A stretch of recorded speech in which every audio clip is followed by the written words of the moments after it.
నమస్కారం గురువుగారు. వస్తుంది. మామూలుగా వీధిపోటు అంటే ఎవరికైనా నజర్ ఉంటుంది. చాలామంది వీధిపోటు ఉన్న వాళ్ళు ఏం చేస్తున్నారంటే వినాయకుడిని పెడుతున్నారు, దాని నుంచి ఉపశమనం పొందుతున్నారు సామాన్యంగా. కానీ మీది హరివాస్తు అన్న యూట్యూబ్ ఛానల్లో నేను చూశాను చాలా ఎపిసోడ్. అసలు వినాయకుని పెట్టవలసిన అవసరం లేదు అన్నారు. అది నిజమేనా? అది వాస్తుపరంగా ఒప్పుకోవచ్చా?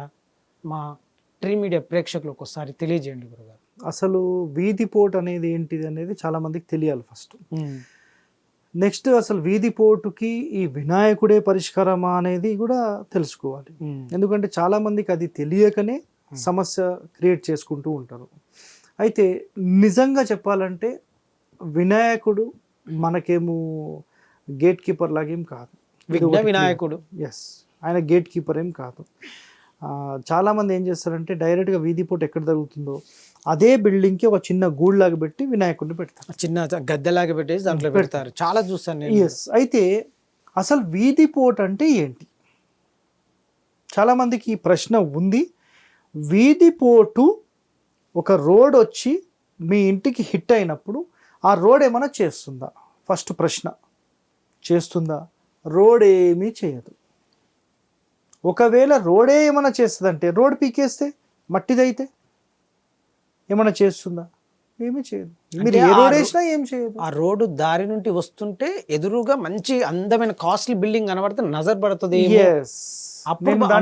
చెప్పిన అంతవరకు నజర్ దాకదు. మామూలుగా అయితే అందంగా కనబడితే మాత్రం నజర్ దాకదు.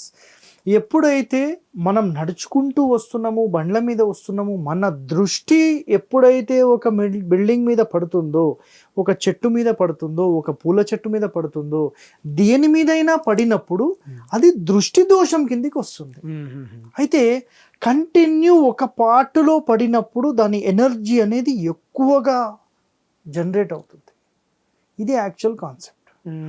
ఇప్పుడు నరుని దృష్టికి నల్లరాయి కూడా పగులుతుంది అని విన్నారు కదా. వాస్తవం కదా. అట్లా ఇంత తీవ్రమైన ఈ యొక్క దృష్టి అనేది ఒక ఇంటి మీద పడినప్పుడు అంటే ఏ పొజిషన్లో పడుతుంది, మనం ఒక ఫేసింగ్కి సంబంధించిన దాంట్లో ఒక 9 భాగాలు, ఒక 6 భాగాలు, 5 భాగాలు చేసినప్పుడు అందులో ఏ పార్ట్లో పడుతుందో ఆ పార్ట్ యొక్క ఎనర్జీ చాలా టైమ్స్ పెరిగిపోతుంది, 100 టైమ్స్ పెరిగిపోతుంది. మళ్ళీ దాంట్లో కండిషన్ కూడా ఉంది. కండిషన్ ఏంటంటే అసలు ఎంత దూరం నుంచి ఆ రోడ్ ఉంది, ఎంతమంది డైలీ ట్రావెలింగ్ చేస్తున్నారు, మధ్యలో ఏమైనా అడ్డు ఉందా లేదా, వీటన్నిటి మీద బేస్ అయి ఉంటుంది. క్లియర్గా చెప్పాలంటే డైరెక్ట్ రోడ్ అనేది మన ఇంటికి హిట్ కావద్దు. First condition. ఎస్, దీంట్లో వేరే క్వశ్చన్స్ లేవు. చాలా మంది దరిద్రం ఏంటంటే, స్పెషల్లీ రాజకీయ నాయకులది మాట్లాడతా, నేను ఎంతమంది రాజకీయ నాయకుల దగ్గరికి వెళ్తుంటానో వాళ్ళ ఇంటికి అందరూ కూడా ఈశాన్యంలో కానీ దక్షిణంలో కానీ వీధి పోటు వీధి చూపు పెట్టించుకొని గేట్ పెట్టేస్తారు. కరెక్ట్. పాయింట్ అర్థమైందా? వీధి పోటు వీధి చూపు అనేది గోడ వరకే పరిమితం, మన ఇంటి లోపలికి పరిమితం కాదు. మనకు కనబడుతున్న బయట గోడ వరకు. ఇప్పుడు దాని యొక్క ప్రూఫ్, దాని యొక్క శ్లోకం నా జేబులో లేదు, నా చేతిలో లేదు, నా ఫోన్లో లేదు. శ్లోకంలో ఏం రాయబడిందో ఒకటే చెప్తాను.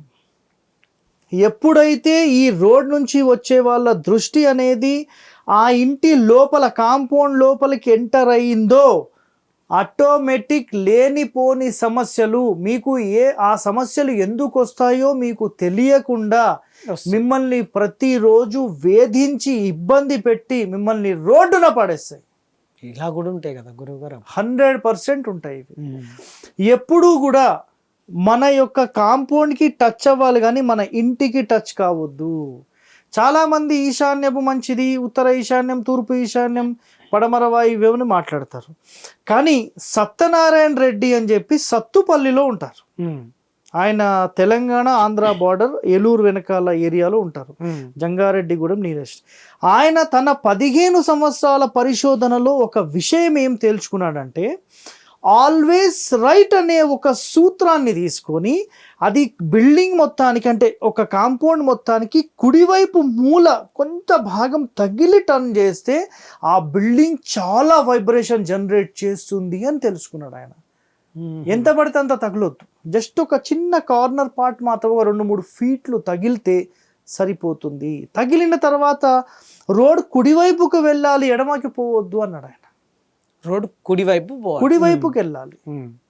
సో మనం ఒక గుడికి వెళ్తాం, ఇక్కడ కండిషన్ చాలా మందికి తెలియదు. గుడికి వెళ్ళినప్పుడు అక్కడ దేవుడు, అమ్మవారు, శివలింగం ఏది ఉన్నా శివలింగానికి ఎడమ వైపు నుంచి మనం దండం పెట్టాలి. ఇది తెలుసా మీకు? అంటే మగవాళ్ళు ఎవరైనా కానీ, లేడీస్ అయినా ఎవరైనా ఎడమ వైపు. ఎస్, ఎడమ వైపు నుంచి వాళ్ళు, కుడివైపు కాదు. కుడివైపు పంతులు ఉండాలి, ఆయనకు కుడివైపు, అమ్మవారికైనా శివుడికి కుడివైపు పంతులు. ఎప్పుడు కూడా మన దృష్టి చూడండి, ఎడమ వైపు సింపుల్, కుడివైపు పోదు. మీరు కళ్ళు కూడా అబ్జర్వ్ చేయండి, అవును, కుడివైపు పోదు, ఎడమ వైపు సింపుల్గా వెళ్ళిపోతుంది. అట్లా అమ్మవారిది కానీ లేకపోతే శివుడిది కానీ ఆ లింగానికి సంబంధించిన దృష్టి అనేది ఎప్పుడు ఎడమ వైపుకే ఉంటుంది. కాబట్టి మీరు కూర్చున్న తర్వాత మీ ఎంట్రీ, ఆ ఇంటికి సంబంధించిన ఎంట్రీ ఎడమ వైపు ఉండాలి, కుడివైపు కాదు. ఎడమ వైపు ఉంటే అది ఇది కూడా అక్కడికి వర్తిస్తుంది అన్నట్టు వాస్తుకి. ఒక టెంపుల్లో కూడా మీరు అడుగు పెడుతున్నారు అంటే ఆ డోర్ కి యొక్క సెంటర్ నుంచి కుడివైపు నుంచి లోపలికి ఎంటర్ కావాలి, అది యాక్చువల్ లెక్క. సో ఇక్కడ అసలు ఈ వీధి పోటుకి వినాయకుడు పెట్టాలా లేదా అనే కండిషన్ మనం మాట్లాడితే 100% రాంగ్. చాలామంది ఏం చేస్తారంటే డైరెక్ట్ ఇంటికే ఒక గూడు పెట్టేసి పెడుతున్నారు. అది కాదండి ఒరిజినల్ ప్రాసెస్. మనకు ఆ రోడ్ నుంచి వచ్చే వాళ్ళ దృష్టి అనేది మన ఇంటి మీద పడొద్దు. కాబట్టి మనం ఏదైనా ఒక అడ్డుగోడలాగా పెట్టొచ్చు, గోడ పెట్టొచ్చు, ఒక బోర్డు పెట్టొచ్చు, ఒక పొలిటికల్ సంబంధించిన పెద్ద బ్యానర్ అయినా పెట్టొచ్చు, బ్యానర్ అయినా పెట్టొచ్చు, చెట్లైనా పెట్టొచ్చు, చెట్లు పెట్టొచ్చు, మొక్కలు పెట్టొచ్చు. దృష్టి పడకుండా ఏ అడ్డుగోడలాగా ఏది పెట్టినా కూడా యాక్సెప్టెడ్. లోపలిది బయటికి కనబడకుండా ఎత్తులు చెప్పుకోవాలి, అయిపోయింది, సింపుల్. కానీ మీరు ఆలోచన చేయండి, పొలిటికల్ వాళ్ళు స్పెషల్గా ఏం చేస్తున్నారంటే డైరెక్ట్ గేట్లోనే పడేటట్టు చేసుకుంటున్నారు. అది పెద్ద సమస్య. అది దానివల్ల ఇబ్బందులు వస్తాయి, చాలా ఇబ్బందులు వస్తాయి. అది 100% వస్తాయి. అది ఎప్పుడు కూడా రాకూడదు. ఇది ఖచ్చితమైన నియమం. ఈ విధంగా చేస్తే నంబర్ 1 అది. నమస్కారం గురుగారు.